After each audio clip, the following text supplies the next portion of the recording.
All right, folks, today is Monday, July 6, 2020. Coming up on Roland Martin Unfiltered, COVID-19 cases explode all across the United States. We'll talk to a doctor about what that means and what America should be doing. Also, Donald Trump, why is he demanding an apology from NASCAR driver Bubba Wallace? He ain't getting one, but he's also defending Confederate statues and the Confederate flag. Yeah, he's all about running a racist campaign. That's exactly what he is doing. Also, Willard Jackson is out as the CEO of Ebony magazine. We will talk with the new owners about what that actually means for the historic magazine. Also, folks, Zerlina Maxwell on her new book, The End of White Politics, and we'll talk with police union in St. Louis, who breaks down when cops who do wrongdoing in St. Louis, how they're hired by a nearby police department. Wait until you hear these details. Folks, we got a jam-packed show. Plus, we got a jam-packed show. Let's just get started. It's time to bring the funk. Roland Martin Unfiltered. Let's go. He's got it. Whatever the biz, he's on it.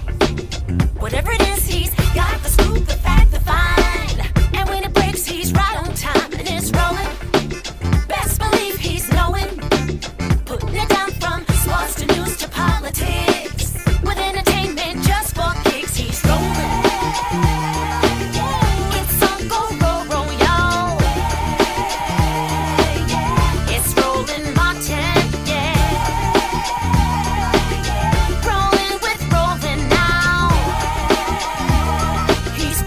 Fresh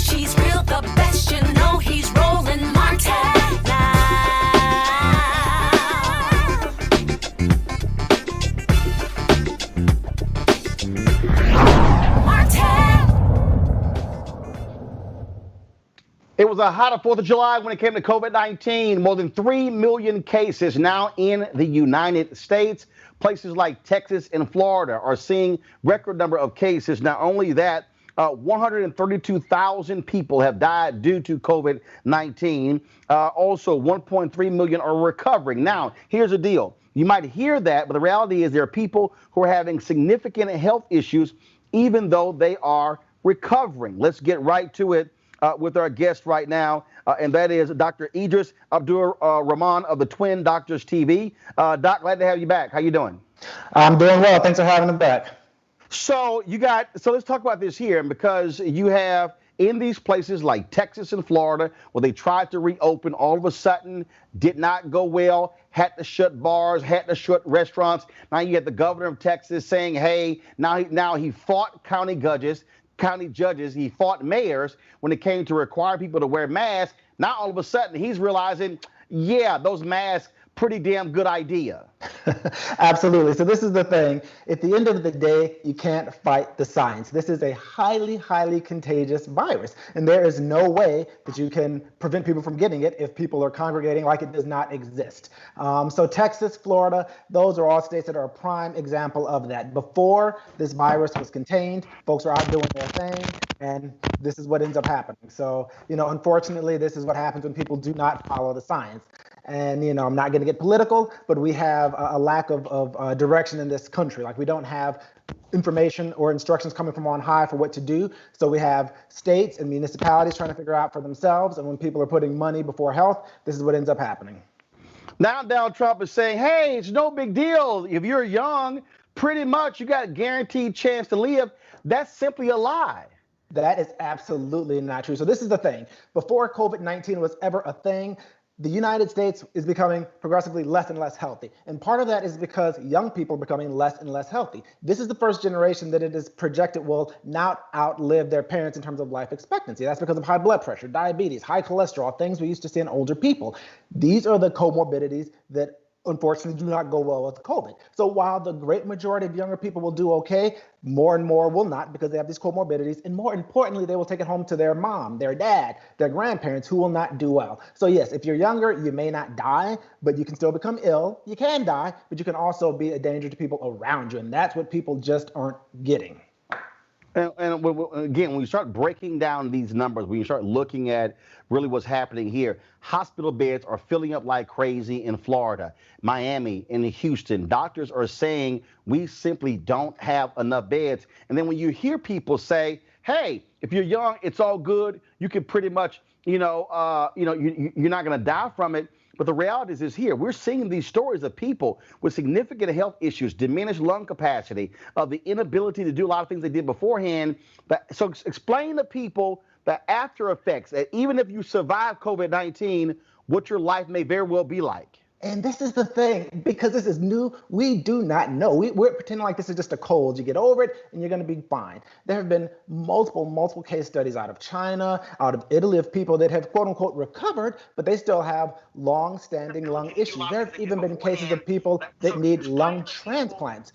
So we just don't know what the long-term effects are going to be. And again, this is a disease that affects your entire body, your blood vessels. It causes inflammation. So, this could be something that down the line increases the risk of heart disease, heart attack, stroke. We just don't know. So it is way too early to tell people it's like a little cold, you'll get over it, you'll do fine. We have case studies showing that's not the case. And I'm thinking as time goes on, we're going to see more and more. So absolutely not the advice to listen to.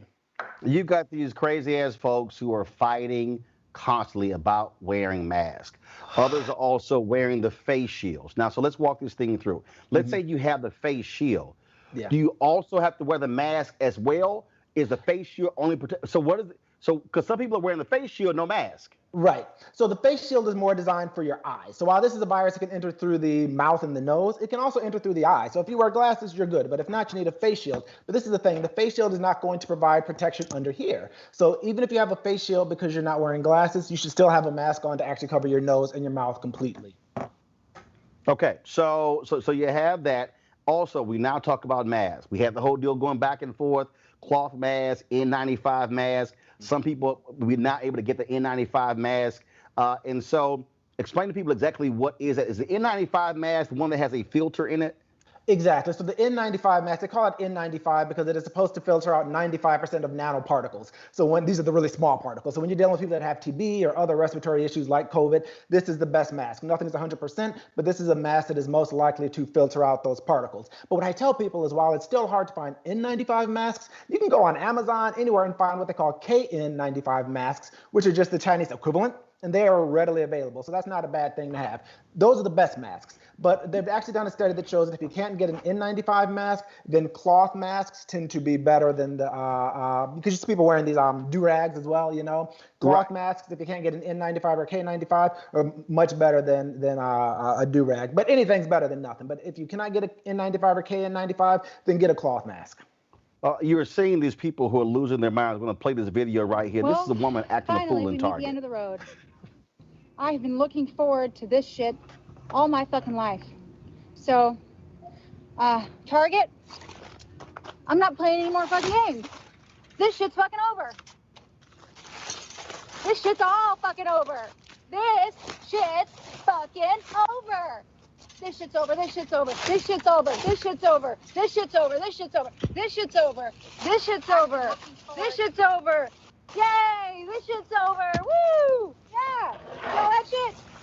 Get all this shit off of my car. I don't need any of that shit. I don't want any of that shit. Get that now, shit Doc, the reality is here. Cops went to her place and actually arrested her. She then, of course, live streamed everything that Donald Trump was elected to do. Check you this can read out. about it on Twitter. You can read about it in the news. All of the deep state politicians, all of that stuff has happened. It's done. Okay. So I was hired to be the QAnon spokesperson. Coming here today? I cannot. It's a secret. What do you mean? Like I can't give you any classified information. You don't have clearance. You don't have clearance. Okay. You don't. You're a spokesperson, yeah, correct? For the White House. Yeah. Okay. But call Donald Trump and ask him if you don't believe me. Doc, we're going to talk over that video. She is a Donald Trump supporter. She's a QAnon conspiracy person as well. But again, this is what people don't understand. These people also can endanger the public. One person can actually spread this coronavirus to a number of people. And so when you hear folks talk about put a damn mask on, look, this is real. And these people, for some reason, just don't want to do it. I hear you. This is the thing. I'm going to give her and people like her the benefit of the doubt that this has been so emotionally stressful that they are losing their mind. Because I'm trying to be nice. I'm not giving no. Bottom line is these are people who are nuts, who don't want to follow rules. These are people who yell, "Oh, our freedoms." But they don't realize that people are dying. I mean, I saw one story of a guy who went to some COVID party. He apologizes. He dies the next day. This is not something that oh, you can catch, you know what, and fine, I can have it. I can live 20, 30 years. People are literally dying within days or weeks of contracting this. Absolutely. And this is what's driving me crazy, I guess, for lack of a better term. So when we frame this mask debate as an issue of freedom, I'm not understanding that. Yes, there are certain things that the government mandates that we do for our own health and well-being. Seatbelts, that's a perfect example. You don't see people saying, I'm a Republican or whatever, I follow Donald Trump, I'm a Trumpy, so I'm not gonna wear a seatbelt, because it's for their protection, but not just their protection, the protection of the passengers in their car who they will hit on their way out of the windshield, or the protection of the people around them who could potentially be hurt. Same thing with the mask. My wife and I had this discussion. I said, you know what, if the only person who met a bad end was the one that didn't wear a mask, I'm going to preach to you wear a mask, but if you don't, that's your business. But like you said, unfortunately what happens is they don't wear a mask. They then go into contact with somebody else, because what we're finding is that up to 90% or more of people are either asymptomatic or minimally symptomatic, meaning they don't know they're infected. So they don't wear a mask, they get COVID. There was actually a study that shows that one person can infect up to 80 people, you know, in terms of that exponential spread within the span of a week. So them not wearing a mask is not an issue of their freedom, it's an issue of public safety. And that's why I'm getting so tired of hearing this thing that it's an issue of freedom. The same people that are yelling and screaming about freedom for not wanting to wear a mask are the same ones that will protect the Second Amendment to the end. And I'm a gun owner, so nothing wrong with the Second Amendment, but these are the same people that protect the Second Amendment to the end. So they don't mind, you know, government telling you what is okay when it's something that they want. But when it's something that they don't want to do, all of a sudden it's a big issue. And it's absolutely just driving me crazy. This is not an issue of personal freedom. It is strictly a matter of health. Well, and look, that's just the reality of what we're dealing with. Last point here. New York Times paid for this data that broke down the impact of COVID on Black folks and Latinos, startling information. Yeah, absolutely. So this is the thing. So again, we're not understanding everything about COVID, but we've seen that Black people and brown people are disproportionately affected, and it's for a multitude of reasons. A, the fact that we tend to have more of those comorbid conditions, high cholesterol, high blood sugar, high blood pressure, but also it's that double whammy of we're not in a position where we can say, hey, I'm not going to, go to work. We're not in a position where we can social distance. And we don't have the same access to healthcare, both in terms of actually having healthcare and then the quality of that healthcare. So it is absolutely disproportionately affecting Black people and brown people. And I'll be honest with you, I'm not a big conspiracy theorist, but I think that is why it has not necessarily been taken as seriously in certain circles. Just like, the inner city drug problem wasn't a big deal until all of a sudden white folks were dying, then it became a national emergency. I think that if more people that look like the president and less people that look like us are being disproportionately affected, it might be taken a little bit more seriously. But that's just my opinion. Well, no, man, I disagree. First of all, I disagree. I absolutely agree. And I still think that what you're dealing with is you're dealing with people who want to downplay the fact. The last question for you, there's a story out of the White House, where aides are saying that what they hope is that Americans will pretty much just get used to and become numb to the number of people who are dying of coronavirus. Already 133,000 people. 133,000 people have died from coronavirus. When you hear them say that okay, people will pretty much become numb to it, and then they will just accept living with this. We haven't reached that stage yet. I keep arguing until we have tested 100 million or more Americans, we're not going to have a real true understanding of the handling of this disease. And that's the thing. So, it's very easy to hope that Americans will become numb to something that does not affect them. But as more people are diagnosed and as more people die, more people are going to be affected. And you can't be numb to something that affects you. But that is what happens when you have an administration that has no plan. They're not hoping that people are going to go numb to this in Germany and in Italy and in Spain because they got their crap together and they took care of it. They're hoping that folks are going to go numb to all the sickness and death here because they don't know what else to do. But as a physician, that sickens. It's like, really, you want us to just go numb to people dying and becoming ill? Like that's not human. I'm not even saying that's not the American way. That's just not the human way. That's ridiculous.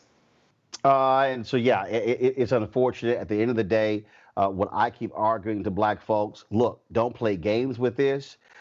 Keep your behind at home.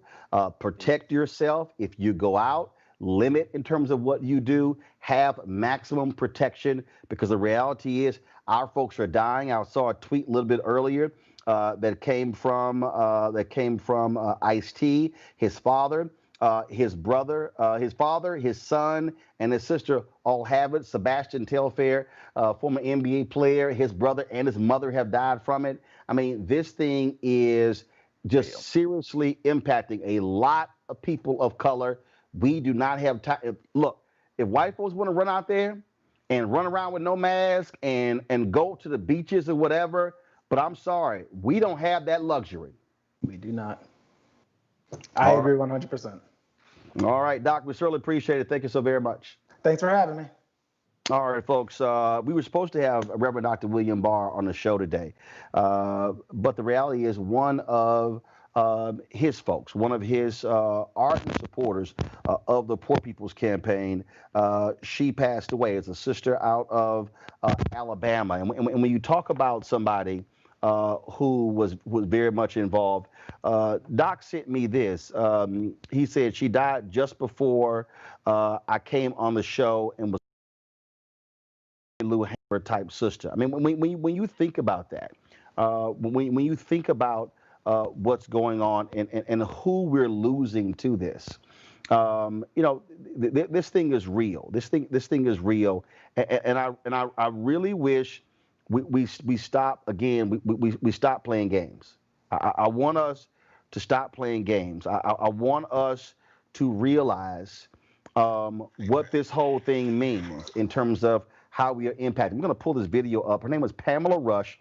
She was out of Alabama, and Reverend Barber, he was, like I say, we were texting over the weekend, and she passed. And part of the deal, she did not because they did not have Medicaid expansion in Alabama, she was afraid to go to the hospital. And folks, it was too late. It was too late for her. And so I'm going to go ahead and cue this video up and play it right now. William Barber. All right. Barber. Nice to Reverend meet you. Liv Still Harris. Really nice to meet you. Thank you for letting us come. Hi, my name is Pamela Roach. I'm from Lowndes County, Alabama, and I live in a mobile home with my 2 kids.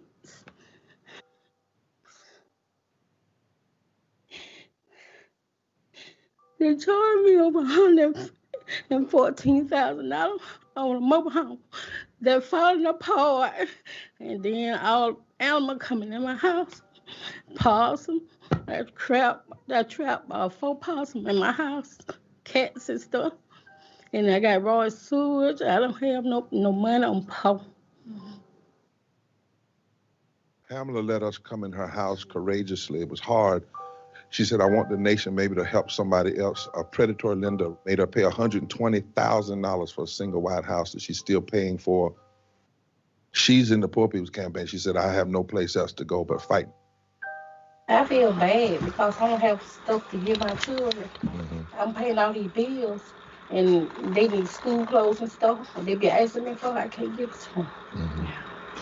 Do you see that somebody that would take advantage of a poor family as criminal? Yeah, it was sick. Yes, it is a criminal. It's criminal. Yes, they treated us wrong. Eternal God who loves justice, mercy, and grace, we thank you today for Pamela, her strength, her family. We stand against this kind of oppression and wrong. And we thank you for giving her the courage by your spirit to say, I'll no longer be quiet or silent or in hiding.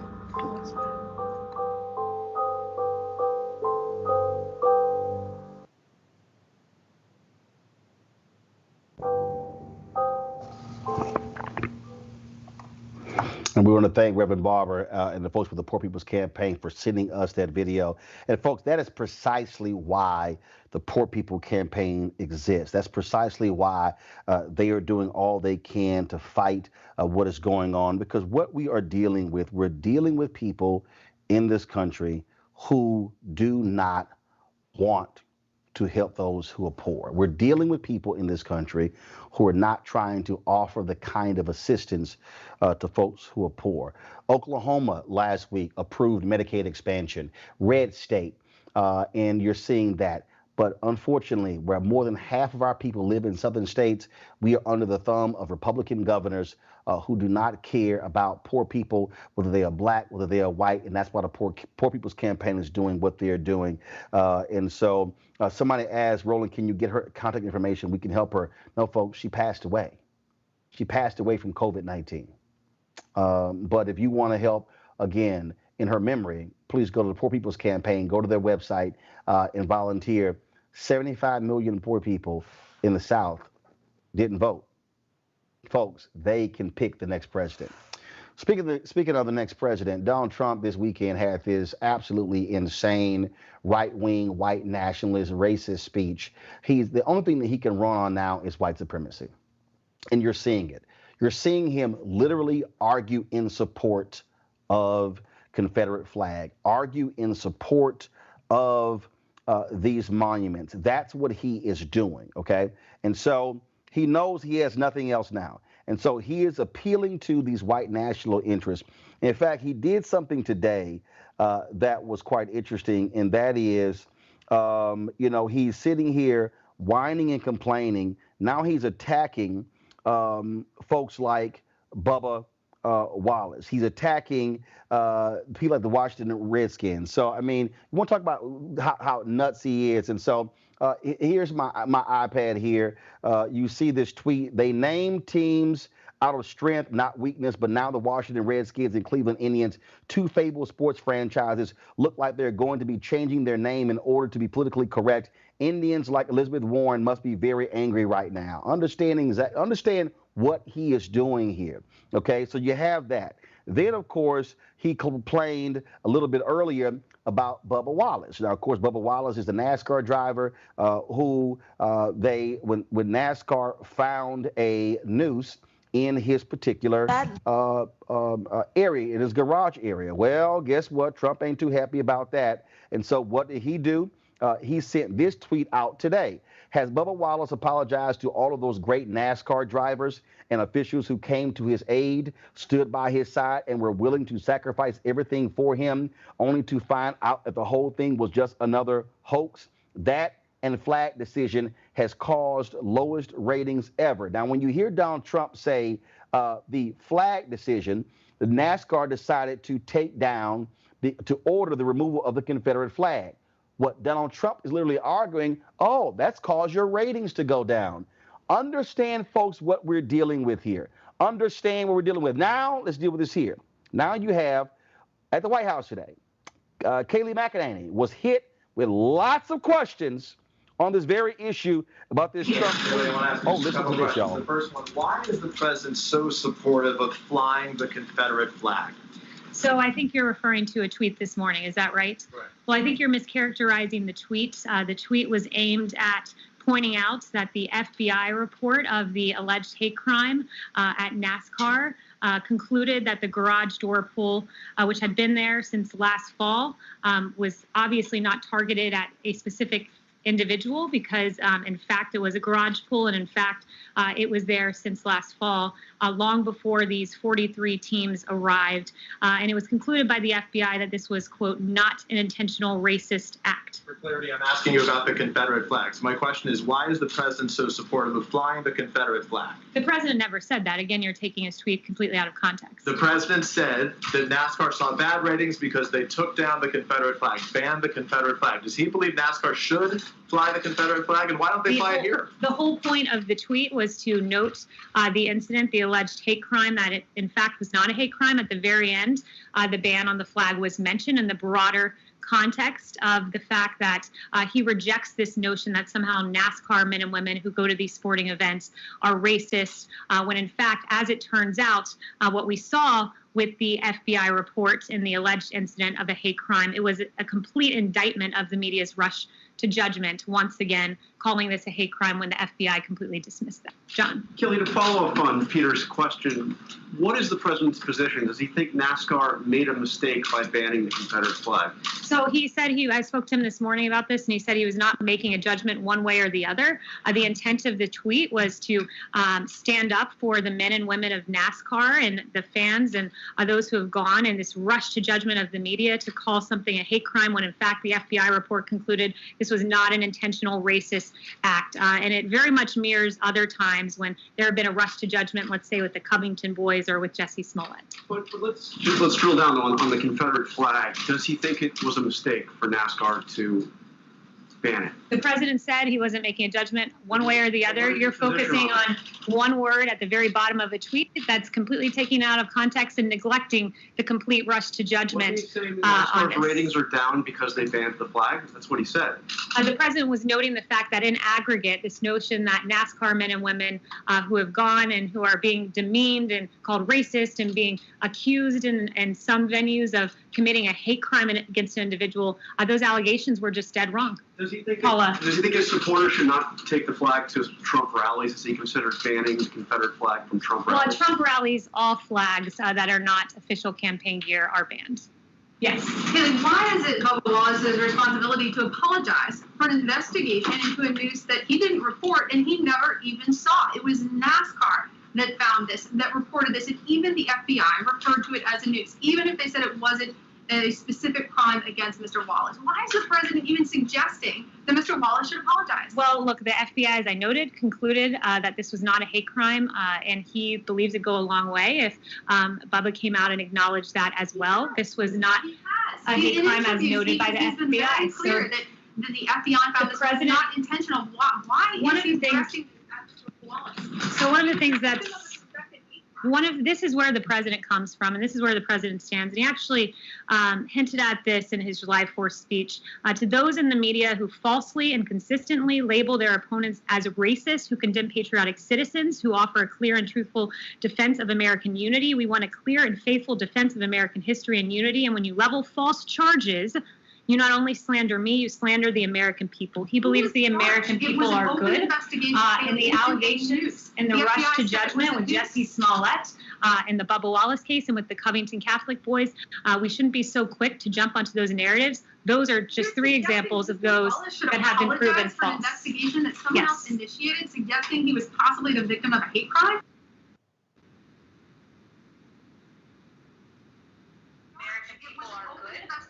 All right, folks, so that's Kelly McEnany going through her long-winded explanation of this nonsense. Y'all, here's the whole deal. Donald Trump is appealing to racist folks. He is appealing to people on the basis of race. That's what he's doing. That's what he's doing. And folks are slamming him. Different groups, never Trump Republicans, are slamming him. Here are some of the ads they're running against Donald Trump, and I'll explain on the flip side.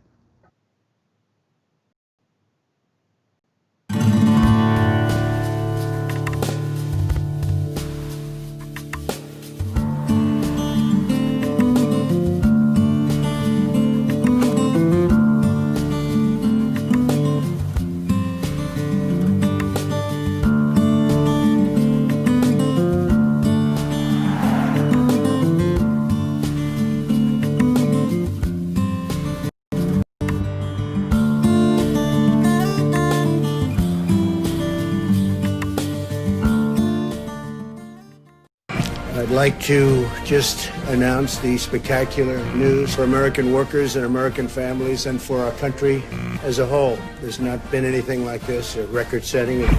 Donald Trump made history in June. More Americans were out of work in June than any June in U.S. history. More unemployment claims were filed in June than any June in U.S. history.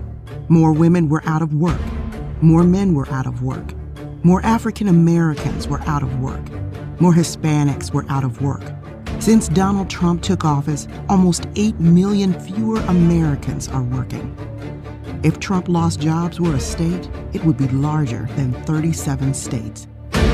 Donald Trump's incompetence, ignorance, and indifference has made him the most deadly job-killing president in our history. With so many losing their jobs, isn't it time Donald Trump lost his? The Lincoln Project is responsible for the content of this advertising. The more you lie. Now the virus, a lot of people think that goes away in April with the heat. Anybody that wants a test can get a test. Slow the testing down, please. And demean. He appeared to mock a reporter with a disability. What a stupid question. He's a war hero because he was captured. I like people that weren't captured. Collude. Russia, if you're listening. I would like you to do us a favor, though. Pleading with Xi to ensure he'd win. Bounties to the Taliban to kill American soldiers in Afghanistan. The more you lie and demean and collude, the more credibility you lose.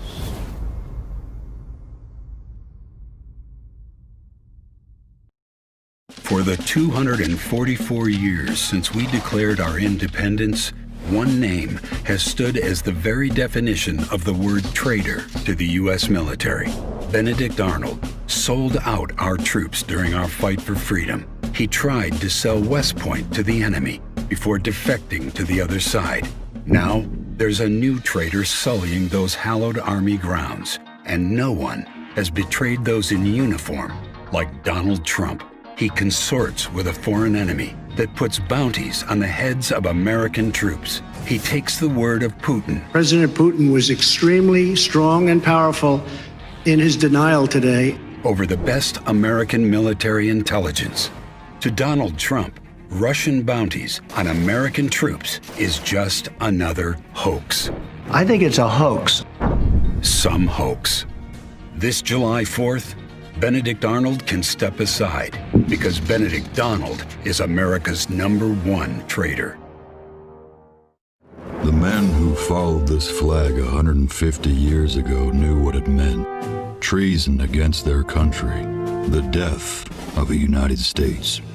America defeated the men who followed that flag. Those with honor surrendered and cast it aside forever. So why does it keep showing up today at events supporting Donald Trump? And why does he call the folks who carry it very fine people? I think there's blame on both sides, but you also had people that were very fine people. What does it say that they're all in for Trump? What does it say that he won't condemn a flag of hate, division, and losers? Will not replace us! For us, it says this is a time for choosing America or Trump.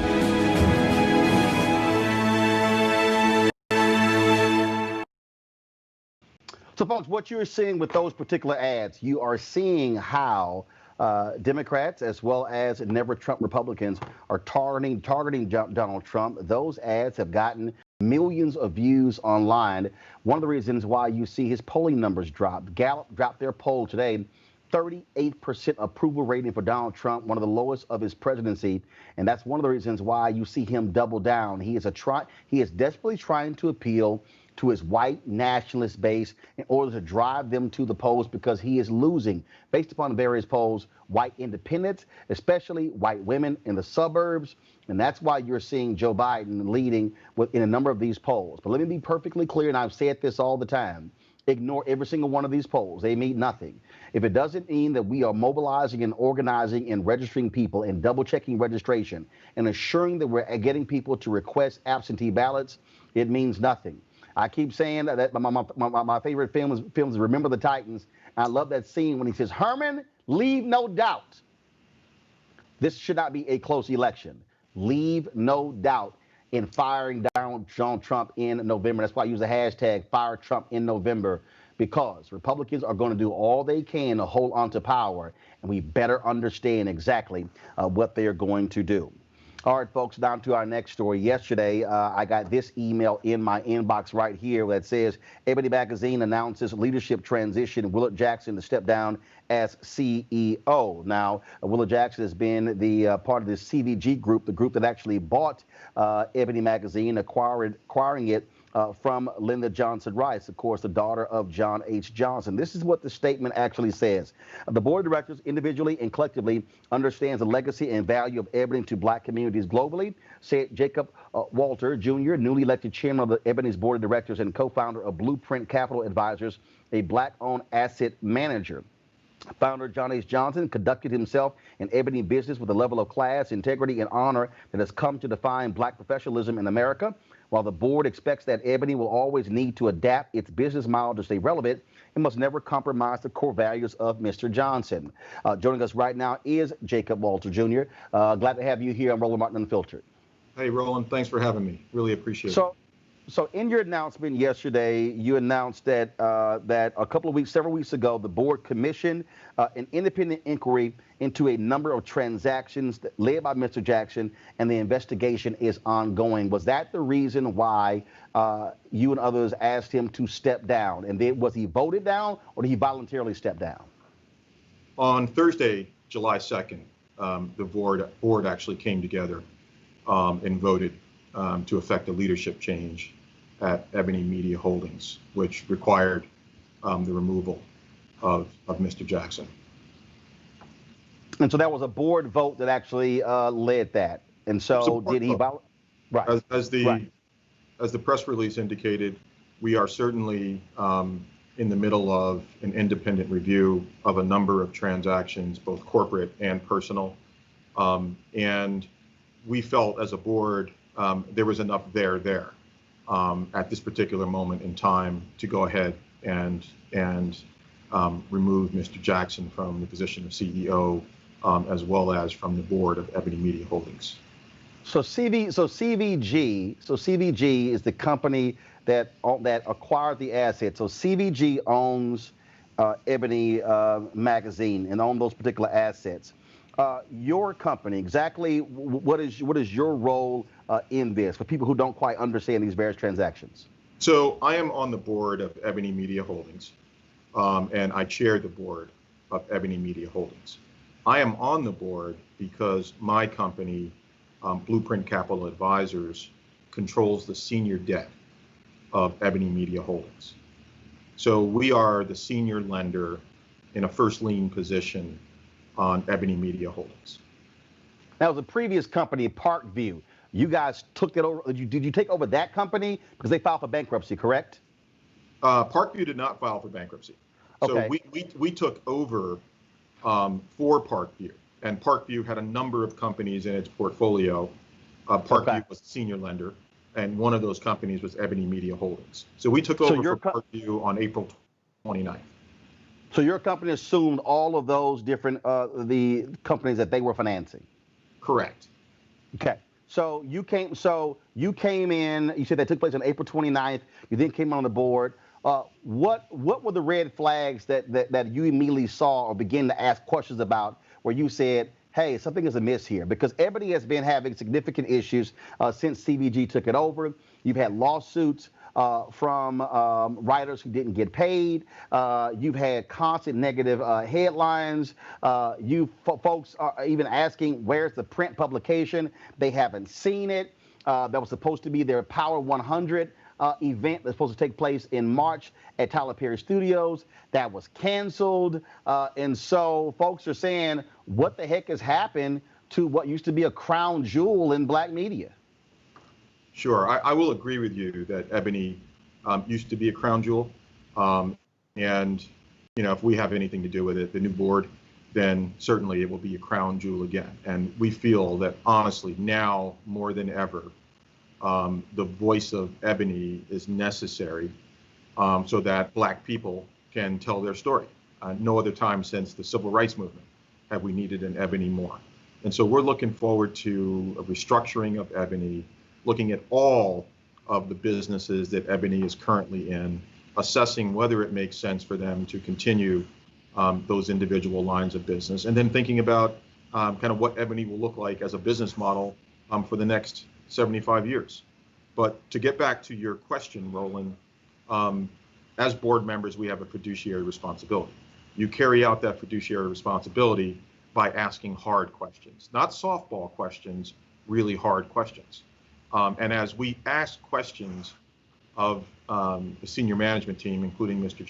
Jackson, we just found we weren't getting the level of transparency that we would normally get from someone who was involved in transactions at the level that Mr. Jackson was involved.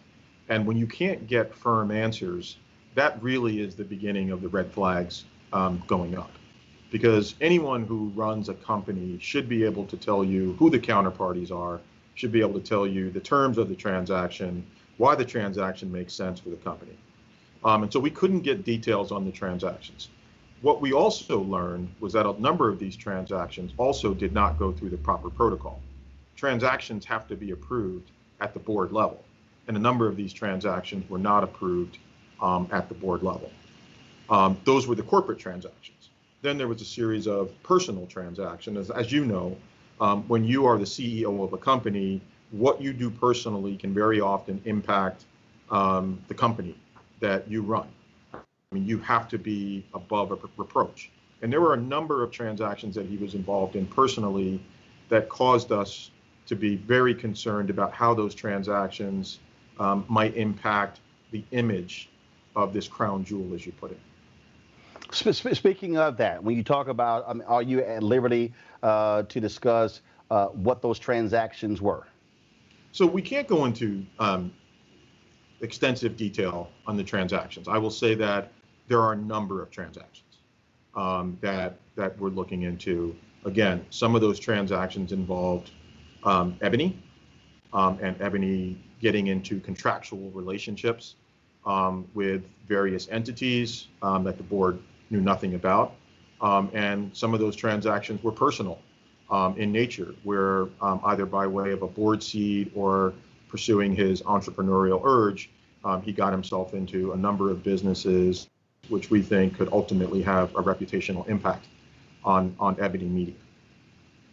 So who actually owns Ebony? Because Michael Gibson was part of CVG. Is he still, so you remove Willard Jackson from the board of directors. Is Michael Gibson still involved with CVG? Is he still on the board of directors? So Michael Gibson is still on the board of directors. Michael Gibson is still one of the founding partners, managing partners of CVG.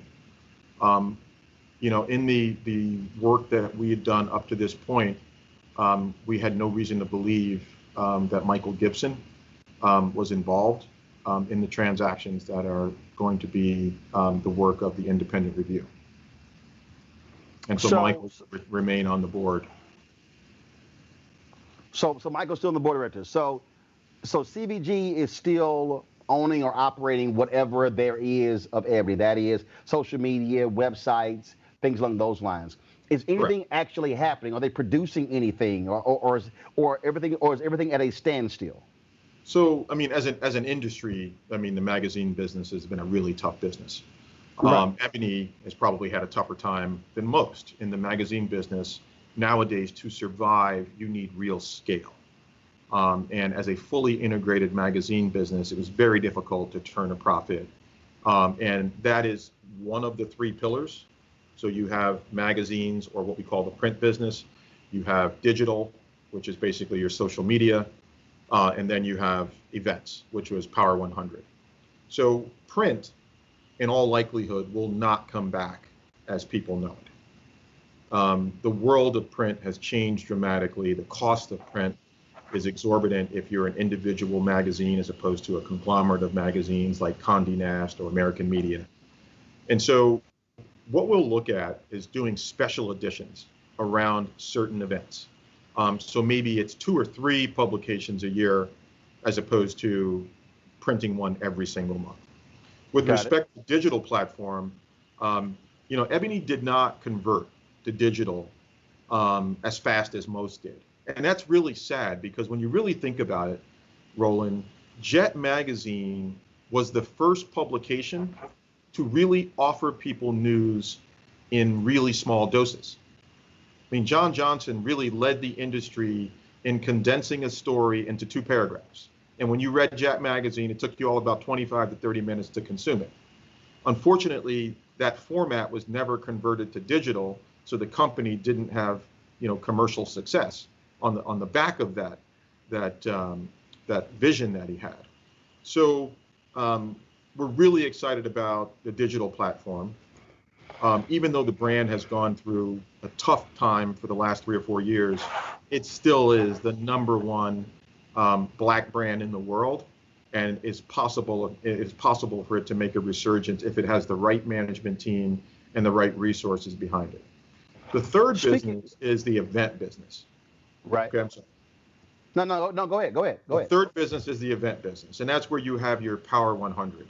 And I think what we'd like to do there is figure out how to bring Ebony to the local level in major metropolitan areas around the country, and replicating the success that we had around Power 100, which was only held once a year.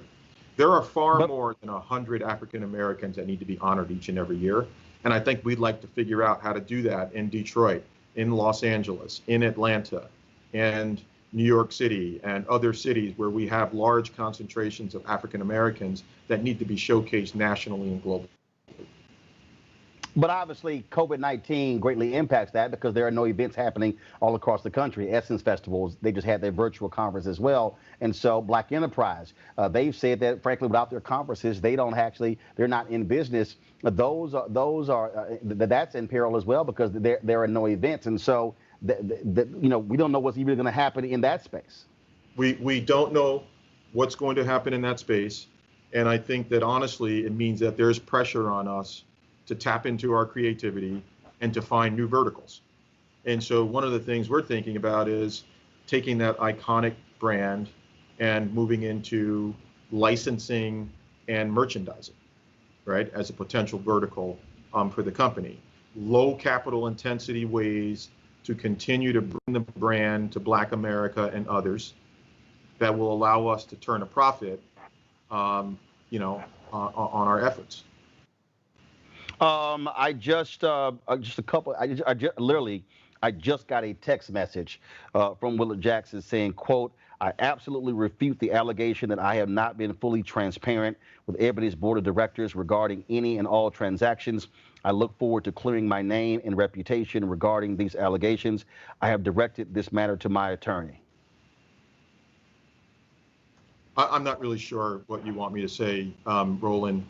I assure you that the board deliberated this decision and used information that they found to be very pertinent to making this kind of decision. And so, we didn't take the decision lightly. No one has anything personal against Willard. Willard has a lot of strengths as a leader. I think that, as the statement said, Ebony as a brand has always come to be associated with quality, honor, integrity, and on a going forward basis, that's the way we'd like this business to be conducted.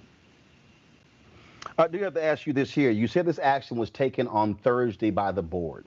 Yet I received this email Friday, then went out to media all across the country, and it actually has Ebony on the in this email was sent by Sabrina Taylor, a publicist, I assume with Ebony magazine, and it was a news conference, a virtual news conference that dealt with asking for a commutation of Kwame Kilpatrick. And in reading this is what it says. The press conference is organized and hosted by Ebony, whose new co-owner, Robert Shakeup, is leading the brand's involvement in social justice causes, including mass incarceration of blacks and economic justice for the nation's black farmers. Is Robert Shakeup a co-owner of Ebony? So Robert Shakeup and Willard Jackson actually together were interested in buying out Michael Gibson's share of Ebony that he owned through CVG. And that is one of the transactions that the independent review is taking a look at. That transaction was completed without board approval. It was completed without approval from Parkview, the senior lender to the organization that had veto rights over that transaction. And so that is one of the transactions that the independent counsel is taking a look at. And we won't know the answer to that question, whether or not Robert Shakeup is an owner of Ebony until they complete their work. So you were not aware of this arrangement prior to taking over the debt of Parkview? Actually, we took over April 29th.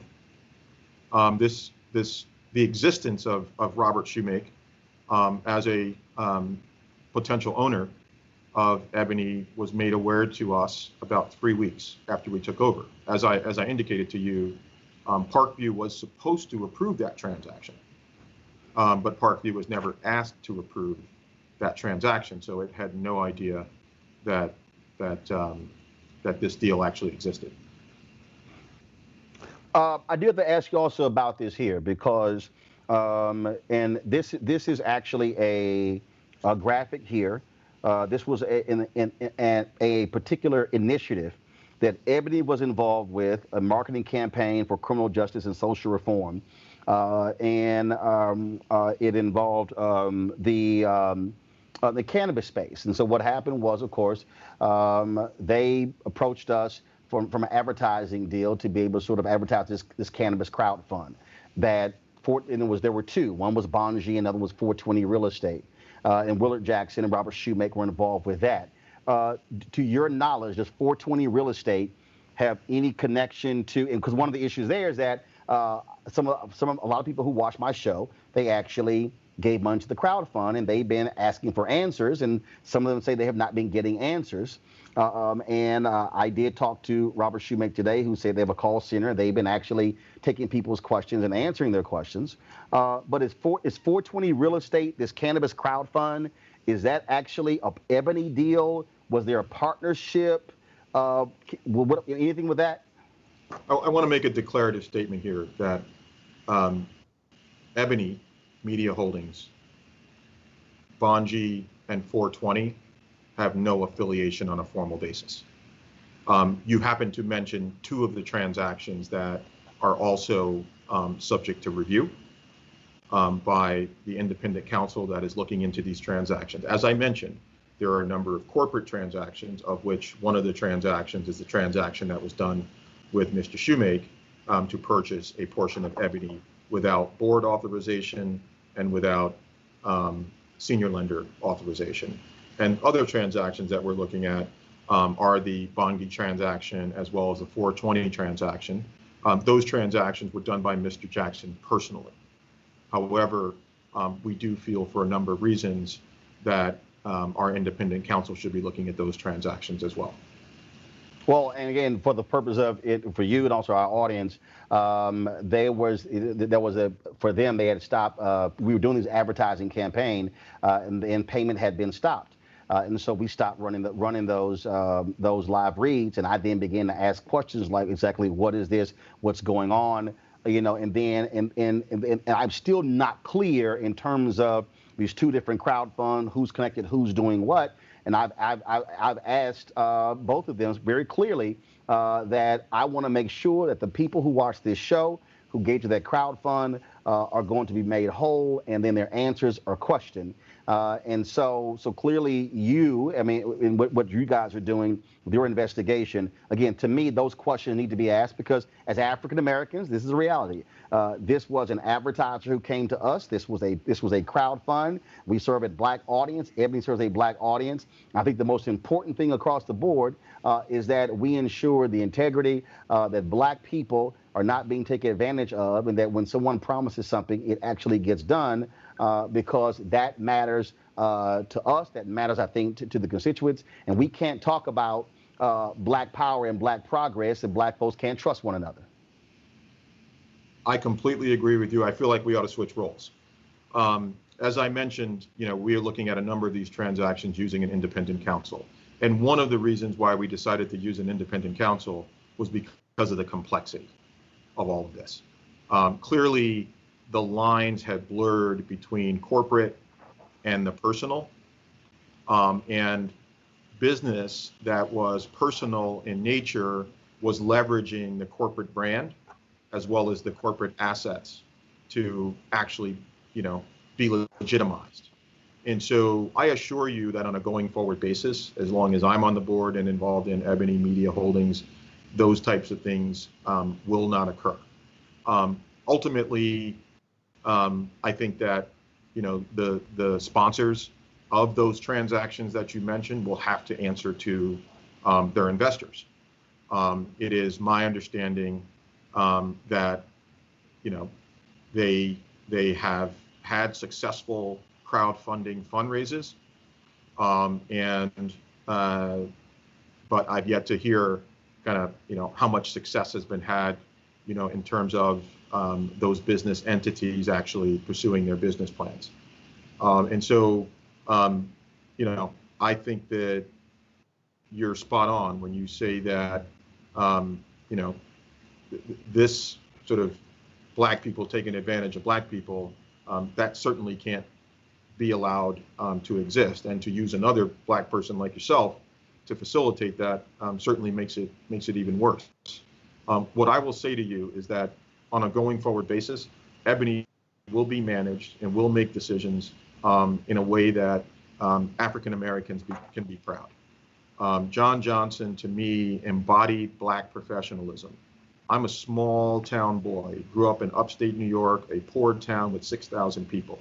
Without Ebony magazine, I never would have had a window into what black people could accomplish in sports, in entertainment, in politics, in a bunch of different fields, including education. So Ebony means a lot. It inspires kids in corners of the world where they can't see real live examples of African American success. And I want to make sure that what it did for me and my forebears for the last 75 years is done for the future generations over the course of the next 75 years. Just a couple of more questions. First, are you currently seeking a new CEO, or are you waiting for the investigation to come to a conclusion before you lay out what the next steps should be? So we have an operating committee that consists of some external people, some internal people, and we are looking at kind of all aspects of Ebony, but really focused on making sure we are here for the whole Black Lives Matters movement, right? And so a lot of those folks are focused on How do we get kind of new and interesting content and capture this moment? I don't want to bring a new CEO on board until our house is clean. Okay. Mm-hmm. And so we'll let the independent review run its course. We've said, look, you need to move forward with all deliberate speed, but at the same time, you need to be able to be thorough in your work. And so there's always that balance, Roland. I don't think, as I said, we should bring a CEO on board until everything is cleaned up. And their focus is not on cleanup. It is on how do we stabilize the organization and how do we grow the organization? What lines of business should we be pursuing, et cetera, et cetera. Because a lot of what you find in the media business is collaboration nowadays. You need partners to be successful in the media business. Mm-hmm. And if Ebony is not viewed as an A quality partner, then we're not going to have the kind of opportunities that we want to have on a going forward basis. So we need to clean our house up. Jacob, you also, in your press release, you said this here. As part of the board's engagement, they are prioritizing the payment of delinquent compensation to Ebony employees and expect to make announcements soon. First off, how many employees are actually still with the company? You still have writers out there who say they have not been paid. Mm-hmm. And so have you gotten a handle on what all this outstanding debt is? Because I've heard from former employees who are angry, who say they had not been paid since November or December, and we now are 7 months into 2020. Sure. So a lot of this occurred before we got involved and before I came onto the board of Ebony. And I recently asked for an accounting of the monies that are owed. And I was given, a very, very long spreadsheet. And I looked at the spreadsheet and I said, are you kidding me? We owe people $100. We've owed people $300 for, God knows how long. There's got to be a way for us to start to fix this. And so before I'd asked that question, we were perfectly happy just to sit back and let the lawyers continue to litigate this.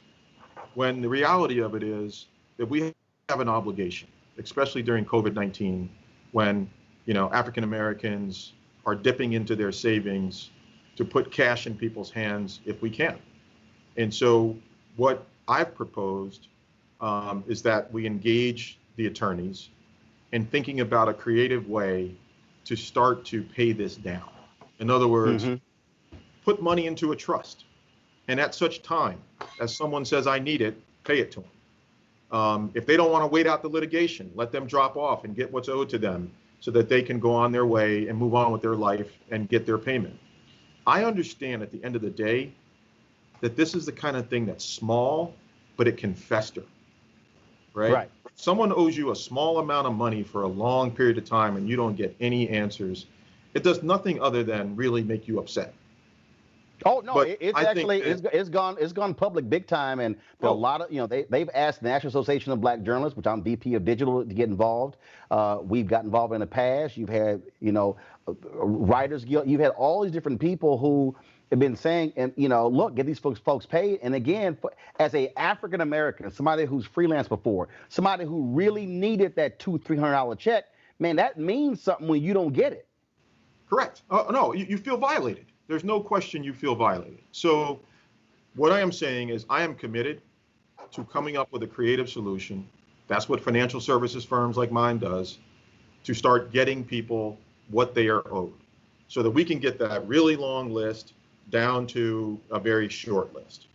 My understanding is that, there are somewhere between 6 and 26 people, Roland, and we've got to figure out the exact number and exactly who is owed money.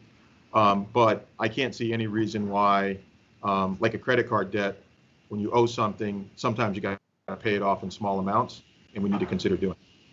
Right, because look, there are some people who are owed upwards of $100,000, and so people have been asking and saying, "Hey, what the hell has been going on? What has been happening?" I was made aware from external sources that the Republican National Committee had took out a significant ad buy with Ebony, and you got to ask the question: where did that money go, and why did it go to employees to pay for expenses? And so I certainly look forward to having Willa Jackson, Robert Shoemake on to explain all of this as well. Certainly look forward to having you back on as well. The absolute last question for you: is it concerning for you that you don't know what you don't know? Or is this investigation, this independent investigation, is it intended to get a firm handle on any and all deals? And that way, you got everything in front of you. Now it's like, okay, here's a plan of action, as opposed to executing a plan of action, and all of a sudden, oh my God, a new debtor claim comes in. Is bankruptcy a potential to reorganize the debt of Ebony Media Holdings? Any and all options are on the table to strengthen Ebony Media Holdings. So let me be really clear about that. Each and every day we learn new things. We're still in that phase of our independent review. And just this morning, I learned something new about a transaction, and I had to refer that over to the independent counsel. So the answer that I would love to give you is that we are almost there in terms of wrapping this up. But the bottom line is that, we have a lot more work to do to get our arms around everything that has gone on, at Ebony Media Holdings. And I will say this, that the employees that are left have been extremely loyal. I'm very thankful to how they've handled themselves as we've gone through this review. Some of them have been paid, some of them haven't. And so it just goes to tell you that they love this brand that much that they want to continue to give to it. And I'm convinced that, if we can get this all behind us and recapitalize the firm, that it'll be around for another 75 years. And it'll be a major player in recording the voice of African Americans.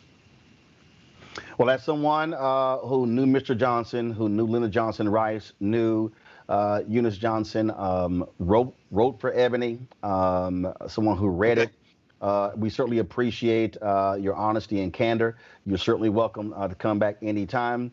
And again, for me, as I expressed, I've been asking questions now for 5 months when it came to my viewers.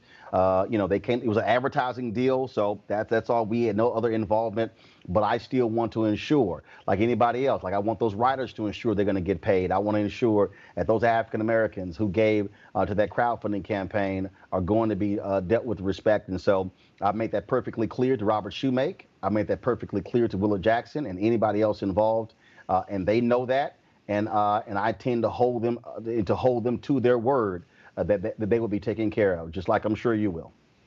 Absolutely. Thank you, Shakeup Roland. Walter Jr. I appreciate it. Thank you so very much. Thank you. All right, folks, going to a break right now. We come back. More on Roland Martin Unfiltered, and in this second hour, we'll also be talking with a union out of St. Louis. Cops are being hired at nearby police departments who commit some of the most egregious things in the world. Plus, Zerlina Maxwell will join me talking about her new book, The End of White Politics. Folks, you're watching Roland Martin Unfiltered. Back in a moment. To support Roland Martin Unfiltered, be sure to join our Bring the Funk fan club. Every dollar that you give to us supports our daily digital show. There's only one daily digital show out here that keeps it black and keep it real as Roland Martin Unfiltered. Support the Roland Martin Unfiltered daily digital show by going to RolandMartinUnfiltered.com. Our goal is to get 20,000 of our fans contributing $50 each for the whole year. You can make this possible. RolandMartinUnfiltered.com. All right, so a lot of y'all always asking me about some of the pocket squares that I wear. Now, Robert don't have one on. Now, I don't particularly like the white pocket squares. I don't like even the silk ones. And so I was reading GQ magazine a number of years ago, and I saw this guy who had this pocket square here, and it looks like a flower. This is called a shibori pocket square. This is how the Japanese manipulate the fabric to create this sort of flower effect. So I'm going to take it out and then place it in my hand. So you see what it looks like. And I said, man, this is pretty cool. And so I tracked down, it took me a year to find a company that did it. And so they make these about 47 different colors. And so I love them because, again, as men, we don't have many accessories to wear. So we don't have many options. And so this is really a pretty cool pocket square. Now, what I love about this here is you saw when it's in the pocket, you know, it gives you that flower effect like that. But if I wanted to also, unlike other, because if I flip it and turn it over, it actually gives me a different type of texture. And so therefore it gives me a different look. So there you go. So if you actually want to get one of these Shibori pocket squares, we have them in 47 different colors. All you got to do is go to RolandSMartin.com/pocket squares. So it's RolandSMartin.com/pocket squares. All you got to do is go to my website and you can actually get this. Now, for those of you who are members of our Bring the Funk fan club, there's a discount for you to get our pocket squares. That's why you also got to be a part of our Bring the Funk club. And so that's what we want you to do. And so it's pretty cool. So if you want to jazz your look up, you can do that. In addition, y'all see me with some of the feather pocket squares. My sister, who's a designer, she actually makes these. They're all custom made. So when you also go to the website, you can also order one of the customized feather pocket squares right there at RolandSMartin.com/pocket squares. So please do so. And of course, it goes to support the show. And again, if you're a Bring the Funk fan club member, you get a discount. This is why you should join the fan club. It's time to be smart. When we control our institutions, we win. This is the most important news show on television of any racial background. Y'all put $2, $3, $4, $5, $10, $15, $20, $30 on this and keep this going. What you've done, Roland, since this crisis came out in full bloom. Anybody watching this, tell your friends. Go back and look at the last 2 weeks, especially of Roland Martin Unfiltered. I mean, hell, go back and look at the last 2 days. You've had sitting United States senators today, Klobuchar and Harris. Whatever you have that you can bring to Roland Martin Unfiltered to support it, please do, because this information may literally save your life. Watch Roland Martin Unfiltered daily at 6 p.m. Eastern on YouTube, Facebook, or Periscope, or go to RolandMartinUnfiltered.com. Support the Roland Martin Unfiltered Daily Digital Show by going to RolandMartinUnfiltered.com. Our goal is to get 20,000 of our fans contributing $50 each for the whole year. You can make this possible. RolandMartinUnfiltered.com. Every single night. All right, folks, check this out. Look at this story right here. This is the St. Louis newspaper, and it is a stunning story, that says cops ousted for bad behavior often land in one place, St. Anne. Reading this story, folks, is shocking. It's stunning. It talks about, again, significant misconduct. Officers crashing into someone, not stopping to give aid. Then you go down here, other cops, all sorts of misconduct. Listen, look at this here. Recent hires include officers at the center of controversial police shootings, one with a history of drug abuse and others accused of assault, domestic abuse, or lying to superiors. Others were hired after police chases with past departments that resulted in deaths. Talk about shocking and stunning. This is the kind of stuff, folks, that is happening. So when we talk about police reform, it can't just be reformed when a neighboring city is going to hire that cop who screwed up in another particular city. Joining us right now is Officer Shanette Hall of the Ethical Society of Police in St. Louis County. Shanette, glad to have you on Roland Martin Unfiltered. Thank you. Thank you for having me, Roland. Well, first of all, let's congratulate. Y'all have finally been certified as a union, correct? Well, actually, not a union, but as an association with us. As an association. So yes. So explain to people. Been a long fight. Explain to folks how long that fight has been going on. This fight's been going on for over a year now, definitely about a year and a half. It's been a long, hard fight, but it's something that we were going to be steadfast with. The Ethical Society was founded in 1972 to address and fight race-based discrimination, not only within the police departments, but also within the community. So it's been a long fight, but thankfully we've got it done, and now we're on to the next thing. Let's talk about this here. We saw this in the case of Tamir Rice, where one of those cops involved had wrongdoing in another particular police department, gets hired in Cleveland. Then he gets fired from there, then gets hired somewhere else. How significant is this problem where, again, people go, hey, cop got fired, but it means nothing if they go next door? Right. I mean, Roland, this is a huge issue because what significance is it going to be if we terminate an officer from one place if he's going to be able to go to another place and then still have the authority to take away life and liberty from another Black or brown folk who is either unarmed or not doing anything wrong? This is an issue that should be changed. Most definitely. Licenses should be stripped from officers. All of those things should be taken away so that officer can not only be a police officer in the area in which he did fall within some type of illegal act, but not only that, but he cannot be a police officer in any other neighboring city. And that, look, I think the deal has to be if you have that level of wrongdoing, you should not be able to get a job as a cop anywhere in America. Yeah, I think I lost you a little bit there, Roland, but I can almost imagine what it was that you were saying just now. What I was saying is if you get fired for that level of wrongdoing, you should not be able to be a cop anywhere else in America.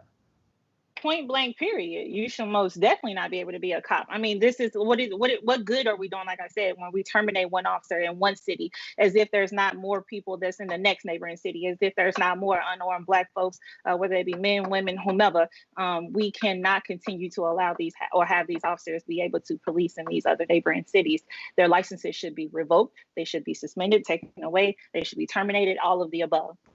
How is St. Anne's defending this, where it's like, hey, sure, you beat somebody up, you didn't give aid, come on by, we're the police department of second chances?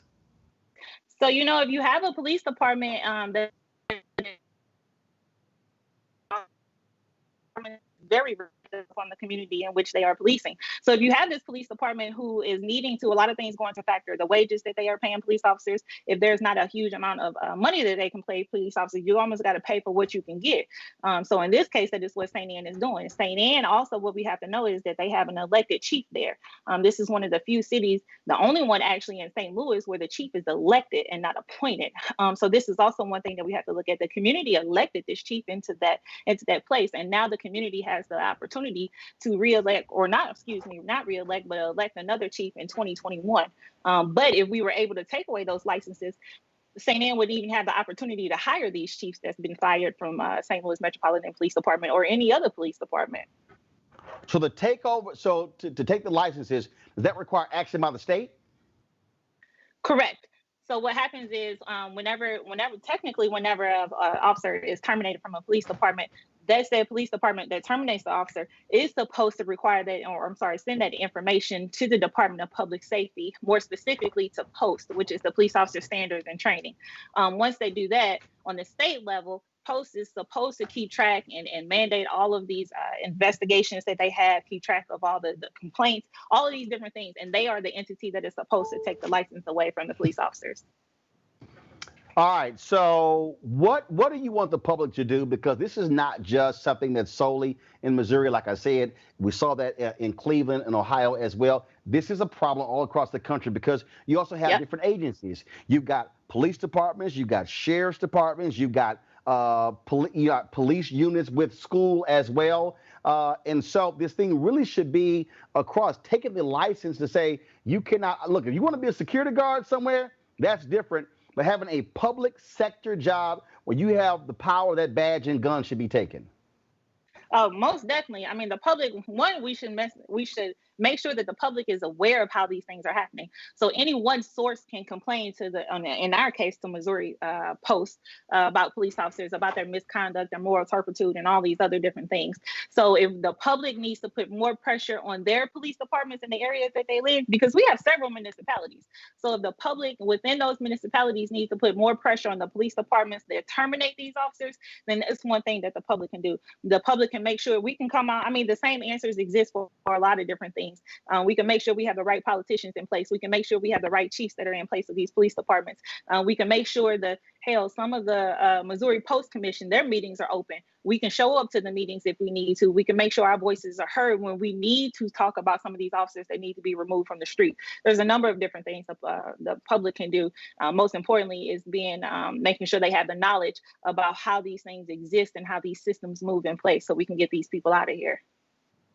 Well, I think that that's critically important. And again, when we start talking about police reform, people have to understand how much bigger this is besides saying, yeah. So people are saying, hey, fire the cops involved in the case of Breonna Taylor. But what then happens if they get hired next door? And we see this time and time again. Many of these cops, they know the system and they got friends in the other police departments who look out for them. Right.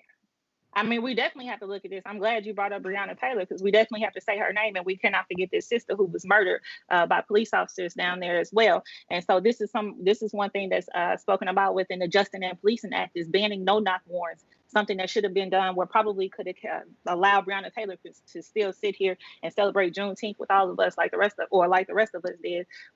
We need to ban these no-knock warrants. We need to make sure that we are enacting mandated reporting for all these police officers that are going around so they can't just do this mini shuffle. We need to make sure that we are collecting data on all type of police misconduct. I mean, the list goes on, but a lot of those things are listed out in the Justice and Policing Act in 2020. All right, then. Officer Shanette Hall, we certainly appreciate it. Thank you so very much. The great work Thank you. That you're doing with the Ethical Society of Police in St. Louis County. Thanks a lot. Thank you. Thank you so much, Roland. All right, then. All right, folks, just a moment ago, I got a alert, and then let me just pull it up here, a breaking news alert that the mayor of Atlanta, Keisha Lance Bottoms, has tested positive for COVID-19. This is this is the headline here that is from the Atlanta Journal-Constitution, and it says that breaking, Atlanta mayor tests positive for COVID-19, and then she looks like she apparently posted a tweet. Let me see if I can pull that tweet up right here. And her saying that it hits close to home. Again, it came down just a few moments ago. Of her speaking about that very thing. And so she's, in fact, yep, here's the tweet right here. And I will pull it up for all of you out here. Let's just go right to it. This is it. COVID-19 has literally hit home. I have had no symptoms and have tested positive. And then Senator Kamala Harris has responded, keeping you, your husband, and your entire family in my prayers for a swift and easy recovery. Take care. Now, keep in mind, folks, look, this is the mayor of Atlanta. I'm sure she took all the necessary precautions when it came to COVID-19, but the reality is she actually has tested positive. And so, folks, we must take this thing seriously, not play any games whatsoever, because it's no joke. Something else that I think I also want us to deal with, and that is, and we have seen this all across the country. We have seen significant shootings in Chicago and Atlanta. In fact, the mayor has been pleading with people. There's an 8-year-old child shot and killed in Atlanta. Several children shot and killed in Chicago. Now, as African Americans, we're talking about Black Lives Matter in the midst of protesting, obviously, when it comes to George Floyd, but we also have to ensure that we are demanding elected officials do their part to ensure that our communities are safe. We look at some of these videos that have been going out. As a matter of fact, I saw one earlier on a page of folks, and it was like a shooting that took place. Then folks were actually just running scared to death. Here it is right here. This particular video here, these folks have put out. Again, shootings have been erupting in Atlanta, Chicago. We must be vigilant, African Americans, to protect our young, to protect each other. We've got to make sure that just like we fight against white supremacy, we fight against people who are engaging in this sort of thing. That should not be happening to African Americans. It should not be happening in our cities. And so I want us all to make sure, all of us to make sure that we are focused but we are focused on fighting for injustice and looking out for our brothers and sisters, no matter where they are, no matter how they are being impacted. All right, folks. Shit! Y'all know what time it is? Oh, shit! Oh, shit! No charcoal grills are allowed. I'm white. I got you, bro. Yeah, illegally selling water without a permit On my property. Whoa! Hey! You don't live here. I'm uncomfortable.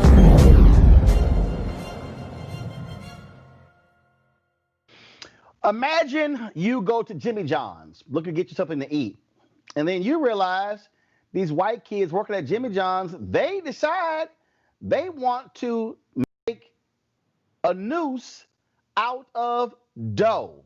Watch this.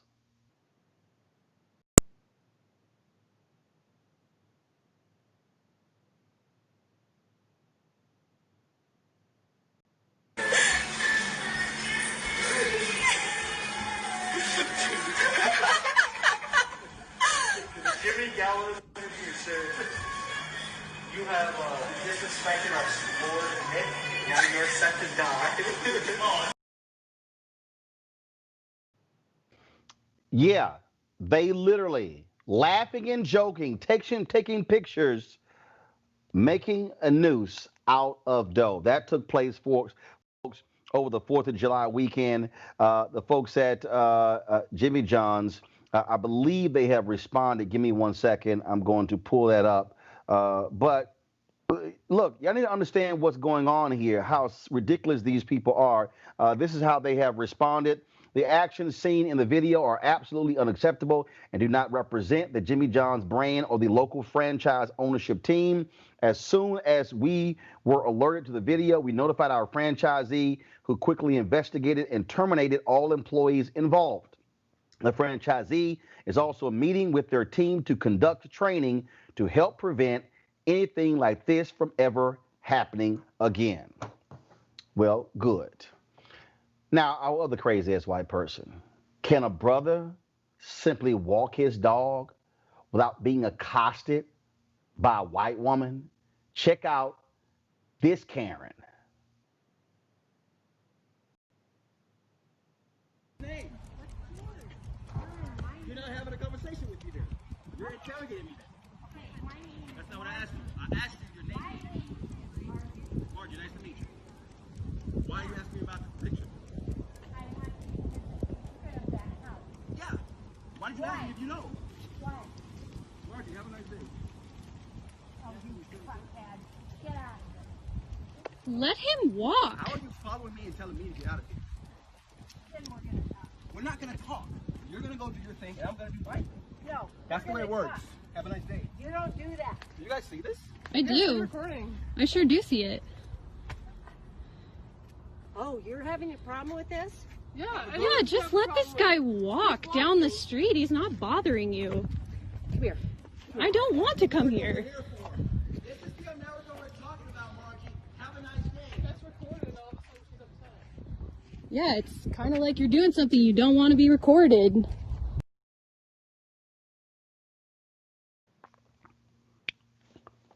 Folks, do y'all see? Brothers is trying to walk his dog. Thankfully, some other white folks like, why are you bugging him? This is what we talk about in this country.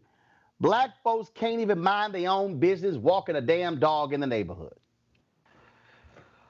Makes no sense whatsoever. All right, y'all. Time to go to a break. When we come back, we're going to chat with radio talk show host and MSNBC contributor Zerlina Maxwell about her new book, The End of White Politics. That's next on Roland Martin Unfiltered. Check out Roland Martin Unfiltered, youtube.com/Roland S. Martin. And subscribe to our YouTube channel. There's only one daily digital show out here that keeps it black and keep it real. It's Roland Martin Unfiltered. See that name right there? Roland Martin Unfiltered. Like, share, and subscribe to our YouTube channel. That's youtube.com/Roland S. Martin. And don't forget to turn on your notifications so when we go live, you'll know it.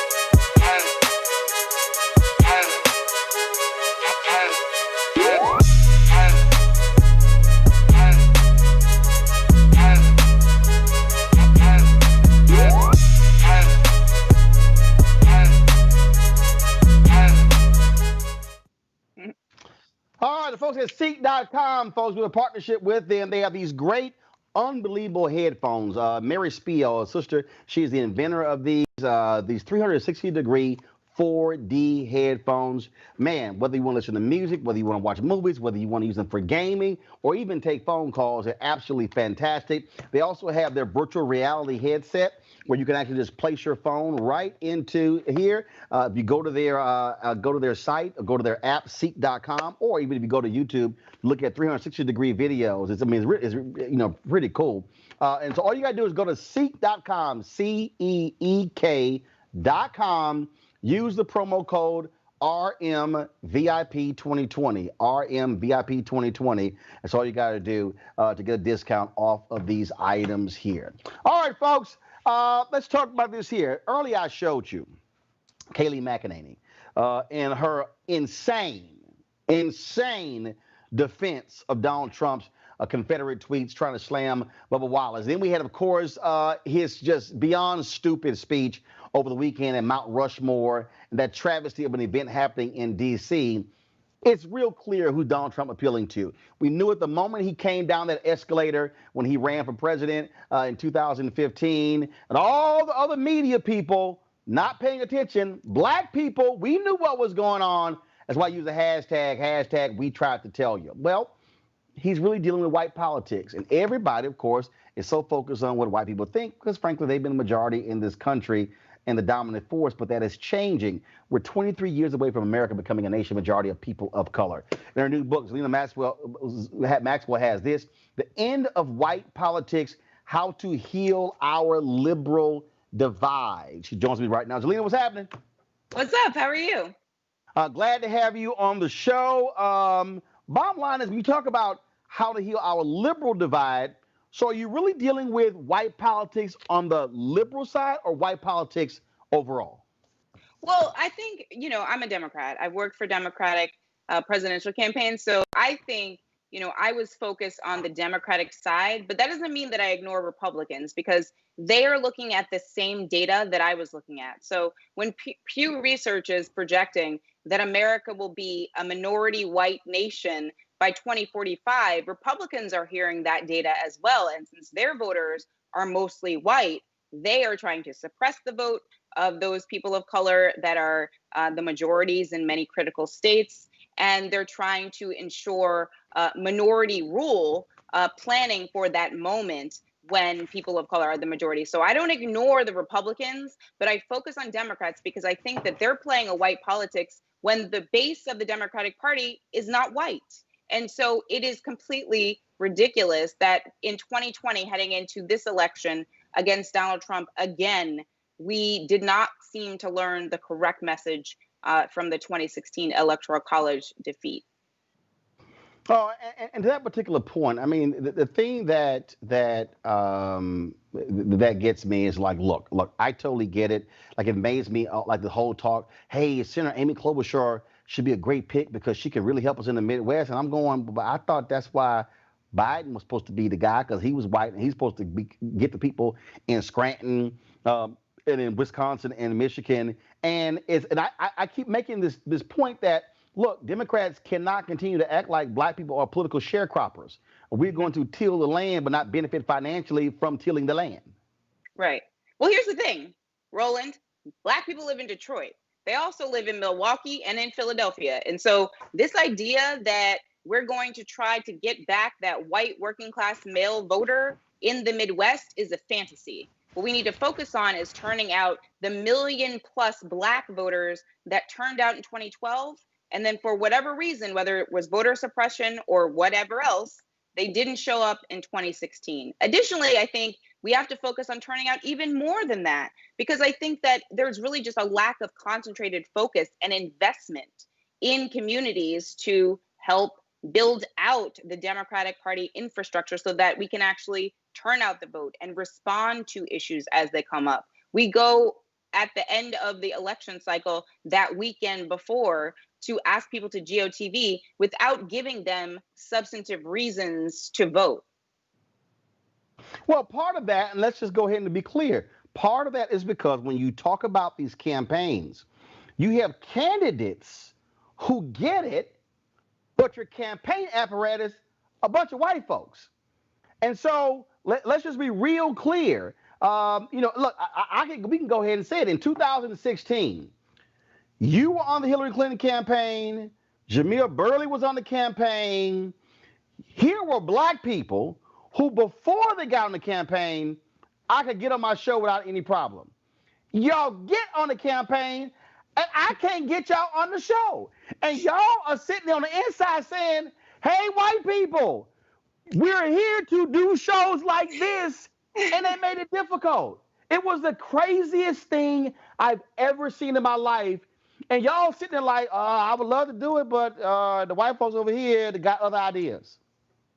Yeah, that was a really frustrating thing about 2016. I think, when you're talking about a presidential campaign, it's such a large bureaucracy that there's so many different levels of approval, from you asking me to come on and me actually being allowed to come on. I think I did come on a couple of times, but it definitely was something where it had to go through that levels of approvals before it could actually happen. What I'm trying to say in this book is there shouldn't need to be levels of approval to have black staff. First of all, to have the black staff that's necessary. Now, in 2020, compared to 2016, Biden is woefully insufficient in terms of black women he's hired, black people he's hired. And so he has work to do there. But in 2016, there was black women all over the place, all around me on the Hillary Clinton campaign.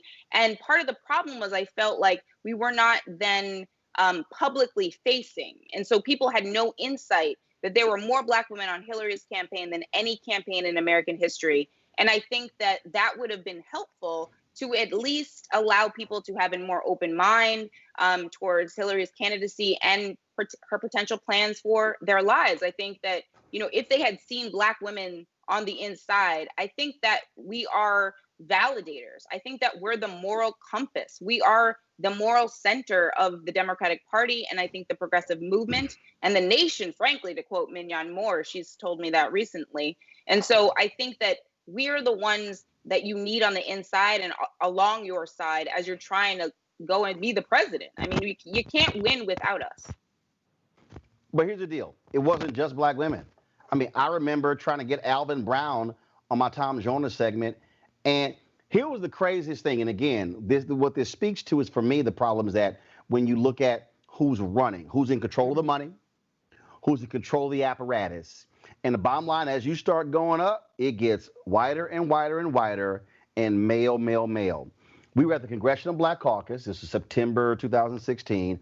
I tell Hillary Clinton directly, like we're 3 feet away, saying, I can't get people on. I'm trying to call for your surrogates. And then I'm like, y'all got a problem with black men. Do y'all see what's going on? Can I get I said, who are the black men supporting your campaign? Why aren't you getting them out there? Huma's there, Marlon Marshall's there. And at one point, Huma goes, Secretary, we're going to get it done. She says, get it done. I'm tired of the excuses. And I was like, uh-oh. Then they get pissed at me because I raised the question. And I'm sitting there going, the next day, I asked for Alvin Brown. 11 hours, Zerlina, 11 hours. I didn't get an answer. And then finally, I think I just booked a black woman and had her on. But the issue that we have, that we are always making the point, is that we're frozen out of the apparatus. We're frozen out of the decision making. We're frozen out of the money. And so if you chose to be a black political consultant, you get frozen out of the contracts. Yet white boys over here are pulling down several $1 million repeatedly. That's also part of this problem when you talk about the end of white politics, because they only see themselves and they control the levers of power and money. Yeah, I talk about that in the book. I talk about the white male consulting class in Washington, D.C. and outside of D.C. that work on Democratic campaigns. They go from one to the next. And oftentimes they think they know everything. And I think that part of the problem with that, I mean, we see this in the media as well. White men who are in charge, they sort of sit up on a perch and they observe, and they feel like they can then understand and, provide the best strategy for an experience that they have never had. And I think that the problem in 2016, I'm not seeing it as much in 2020, because I think that people are much more open about these kinds of issues, particularly in this racial reckoning we're going through. But I do think in 2016, part of the problem was, it just took too long for, folks like myself, folks like Minyan Moore and Maya Harris, to sort of get the message across of some of the changes that needed to be made. But I do ultimately think, in hindsight, that, the campaign did improve. It just wasn't enough at the end. You have a chapter called the hashtag kids. Yes. And the reality is appealing to those voters is a lot different than appealing to Gen X and baby boomer. Absolutely. You need to know how to use all of the social media platforms, and you need to know what content to put on those platforms and which surrogates potentially to use instead of Joe Biden, because you don't necessarily want Joe Biden on TikTok, but you want to make sure that his presence is ubiquitous throughout all social media platforms, so that people that exist on those platforms and are using it in their daily lives are paying attention and are engaged, not just to vote in November for the president, but also to vote for all those down ballot races. And I think that, part of the errors I'm seeing so far is just the assumption that Joe Biden as the messenger is the wrong person to talk to young people. That may be true. I don't know that that's true. I actually think that, he's a pretty authentic guy. So I feel like he can sort of talk to anybody. That's one of his strengths in this moment, strangely. But I think that, part of the problem is they generally think that only the principal can be the messenger for the campaign. And their, surrogates are used in a strategic fashion. One of the things I hope they do, and I think that they're going to start doing it, because I've seen that they're going to start doing influencer IG lives with campaign surrogates and celebrities with big followings, so that they can at least get the message out in those social media platforms where the millennials and the Gen Z kids are. Because in 2016, there was sort of a dearth of knowledge about Black Twitter, what it is, what's going on there, and how to engage with Black people generally in social media spaces. So I think that that's one of the things that they can improve upon in this cycle. And I see them taking steps to do that. That's refreshing to see. One of the things that this chapter on the white resistance, I think is quite interesting, because I think part of this issue is that when you talk about campaigns, white folks don't see themselves in terms of their whiteness. So what will happen is, I use this phrase, they'll say, well, Joe Biden is going to meet with a group of Black pastors. Joe Biden is going to meet with a group of Latino activists. And then it's, Joe Biden's going to meet with a group of business leaders. Well, they all white? And so they are uncomfortable. It's like they've been in power so long, they will identify everybody else based upon a group of women, a group of Blacks, a group of Latinos, where I'm like a group of white folks. And they're going to have to get used to being called that. And it sort of shakes them at their core, because they're kind of like, whoa, hold up. I'm like, yeah, if you're going to say meet with a group of Black preachers, I'm going to say he meet with a group of white preachers. Well, maybe they should be meeting with white preachers on the Democratic side. But I do think, part of the problem is we default to white as an identity, as, the identity that we start from, and then everything else is identity politics. Basically, what I'm saying in this book is that is backwards. We are doing identity politics. We just call it politics. And right. We start from the position that white men and what they want and what they need it trumps everything, for lack of a better term. And so I think when they make up 36% barely of the population, like, oh, really? Oh, okay. Yeah. One of the things I like to always remind people is that, by 2045, when white people are a minority, that we should also stop saying this term that I love to hear sometimes, we're going to become a majority minority country. No, white Americans will be the minority. That is the sentence. People of color, mostly Latinx people, frankly, will make up the majority in many states, even before 2045. In 4 states, they already are. So I think that, everybody needs to get the memo now, because Republicans actually are already going about efforts to suppress this vote that is emerging as a majority in many of these places. That's why they're putting people on the bench. That's why they're doing voter ID. That's why they're trying to suppress the vote. They understand the numbers. The Democrats just didn't get the memo. So one of the things I do want to talk about, you speak about the Obama coalition, and one of the things that that I don't think people really understand is that to me, the Obama coalition wasn't necessarily, just this multiracial group. What it really was also was activating people who were in those critical groups. You talk about in the book 75 million millennials, more than baby boomers. But the key is having demographic numbers means nothing if you don't exercise your actual power by voting. And so the Obama coalition, they actually did that. And that to me, so people can tout, the Obama coalition, but if you don't get the Obama coalition out to vote, it means nothing talking about a coalition.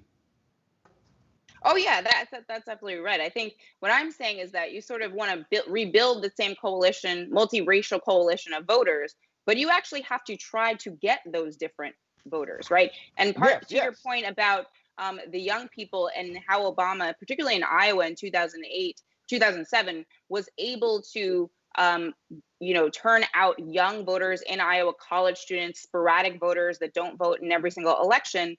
He was able to remake the electorate. In this instance, we don't necessarily have to remake anything, but it would be very good to not rely only upon, what pollsters like to define as the likely voter, the voter who voted in the most recent two presidential elections, because there are myriad reasons why somebody would skip an election or miss an election. And so they should still be spoken to by the party infrastructure or the campaign. And so what I'm saying in the Obama coalition chapter is, it's one thing to identify who your voters are, but you actually have to try to talk to them. Part of the problem with the way the Democrats go about it is that they literally don't even try. They're like, well, Donald Trump is terrible and racist. I mean, who else are you going to vote for? I mean, that's basically the argument, because they don't provide substantive messaging and actual investment in those communities to turn out those sporadic voters that you're talking about. Also boots on the ground. So you have this passage where you say, my time on the Obama campaign as a field organizer in Virginia was very different from my time with Hillary in 2016, where I spent every day as a director of progressive media in the campaign's Brooklyn headquarters, clicking away at my MacBook keyboard, hoping that our message was reaching our audience. Campaigns like to say they are doing what Obama did and knocking on doors, but you'll notice that they usually aren't until it's already too late in the election cycle. These days, they do more phone banking than door knocking.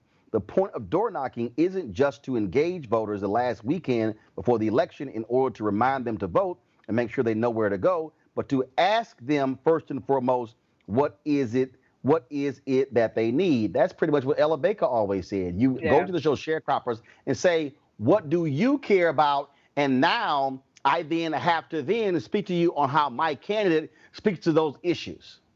That's exactly right. I mean, I think, part of the problem is that they show up too late asking for your vote, but they haven't provided a reason. And you need to give folks a reason. You need to show up early and be in communication on the ground. I mean, when I was a field organizer in 2008, it was my first job on a presidential campaign. It's the brunt work of a campaign. But one of the things I learned is that there were people I was talking to 3 and 4 times. So the third time I'm talking to Judy on the doors, about the first black president, Barack Obama, she may have leaned Republican, but the third time she knows who I am at this point. So part of what Obama did really well, I mean, I was among the type of field organizer that went to a battleground state.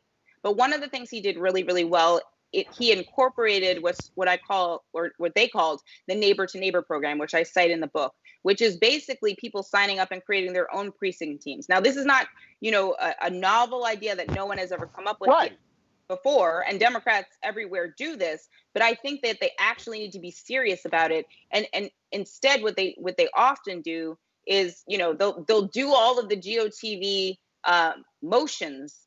They'll go through the motions, but they're not actually, their heart isn't in it, and they're coming too late. And they're going to church service every Sunday, a month before the election, but they're not talking to anybody who's outside of that church.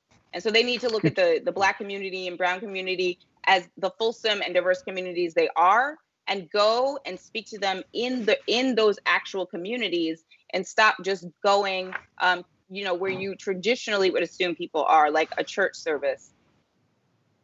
What is your assessment? And you talk about in the Obama coalition chapter. You talk about Senator Cory Booker, Congresswoman Lauren Underwood, Congresswoman Ayanna Pressley. But you look at this year, you had Congressman Julian Castro, you had Booker, Harris, who were running. Why do you think the minority candidates were not able to connect? Was it this belief that after 16, oh my God, we have to get an old white guy? And then it became this self-fulfilling prophecy where the only way we can compete, because look, I'll be honest, every time I turned on Morning Joe and you saw stuff on CNN, it was Michael Moore, oh, we got to listen to these people in the Rust Belt. And I'm sitting there going, no, we don't. They need to be listening to some other people as well. And I think what happened, it became a self-fulfilling prophecy that the only way we can compete against Trump is to go get an old white guy. And folks just said, okay, that's it.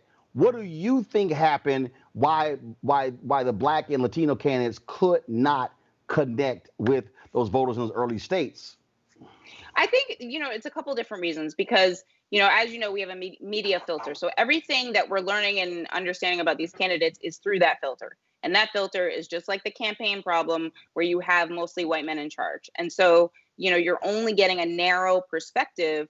And that's why you saw, for example, more positive coverage about Mayor Pete versus Senator Kamala Harris or Senator Amy Klobuchar or Senator Elizabeth Warren. And I don't know about you, but like a mayor of a small town versus 3 women senators. I mean, there is 3 people in that conversation that are very serious contenders for president. And then there's Mayor Pete, who is a very nice person. But I just don't think that, the way the media covered him as if he was the second coming of Obama. I mean, people really said that. Yeah. That including some former Obama people. Right. I was like, what? So they weren't really confronting the privileges that he was afforded because he was showing up in a white man's body. And so, part of the problem is that you have a lack of imagination when it comes to who can be in positions of power. We were definitely traumatized after 2016. And so people definitely were concerned about who those white voters were going to vote for. I don't know how many times I heard, older Black voters say, well, I like Kamala, but I don't know if other people will vote for Kamala or a Black woman or insert the name of another candidate there. So I think part of the problem is that the fear of what sort of white moderate voters will do. But part of what I'm saying in the book is we don't have to worry about them. We don't have to worry about them. First of all, the more conservative white voters, they're Republicans. They are Republicans, and they have always been Republicans. When the 53% of white women voted for Donald Trump, that was not a surprise. That was consistent with 2012, 2008, and beyond. We don't win the white vote on the Democratic side. We haven't won the white vote since 1964. So I think part of our strategy should stop only supporting and financing, frankly, candidates of color who are more diverse and come from different backgrounds, because we are afraid that white Americans, more moderate white Americans, won't vote for a history-making candidate like that. I think, 2016 was a machination of a lot of different factors. If you list, 10 factors why Hillary Clinton lost the Electoral College, all of them are correct. They're all correct, right? You don't know which one had more or less to do with it. If it was Russia, if it was voter suppression, her gender, all of these things are relevant. The point is that all of those things are going to be happening going forward.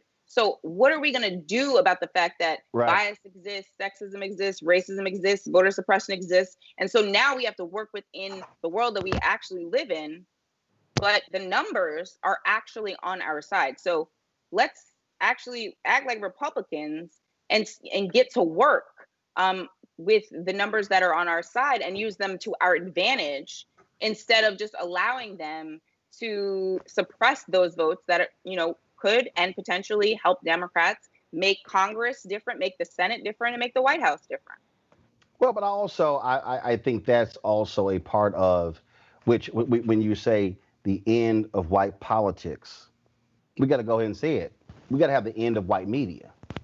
See, I think a huge part of this is, frankly, who is controlling those shows? Who's controlling? Who are the producers? Who are the executives? And so when I use the hashtag, we tried to tell you, Black people knew exactly what Trump was going to do. Black people read what Coretta Scott King said about Jeff Sessions. Black people saw Donald Trump for exactly what he was. But I remember sitting there watching Joe Scarborough and Mark, what was his name? The one who got fired. Mark Halperin just sort of dismiss the early story about how Trump treats women. And I watched these other stories, and I'm sitting there and I'm going, do y'all not see what's going on? And I think to your point about how media drives it, you did not have black people who were hosts, who were on shows every day for longer than 5 or 6 minutes. You did not have black executives who could say, we see this thing. So just like when you talk about how we see these things differently in campaigns, we also see these things differently in media. And that's the reason why I think, to your point, why Buttigieg, all of a sudden, oh my God, he's white male, and he speaks so great in these different languages, he's gay, and all these different things. And black people kind of like, but 150,000 or less people in your city, and now you're going to be the next president? When there was a dude, Wayne Messam, who actually was the mayor of a larger city in Florida, who got no attention whatsoever. I think media is a huge part of this too. I do think the media plays a role. I definitely address that in the book. I do think that, you know, the sexism and the racism and those biases that I'm talking about in terms of campaign staff, I mean, I've existed on both sides. So I can see both of the biases at play, whether I'm, you know, in a TV segment or whether or not I was working on the campaign. And some, you know, most of it is not malicious.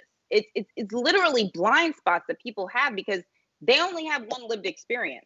And of course, you know, just because you live one life and you're exposed to a lot of different other people, it doesn't mean you can speak for the Black experience, or you know how to cover appropriately the Black experience. And I think that, you know, one of the things that's been revealed in this moment is that the surprise after George Floyd's murder of the protest and everybody sort of going outside in the middle of a pandemic, understanding, you know, what was really truly at stake, you know, the surprise would not have happened if you had Black and brown staffers and also media folks working within these organizations, because they would have told you many months ago what was going to happen. You would have had you know, an eye to what was going on the ground, because you would have had, you know, some people in the meeting. I mean, my big thing is, you know, I don't want to be the only Black person in a meeting anymore.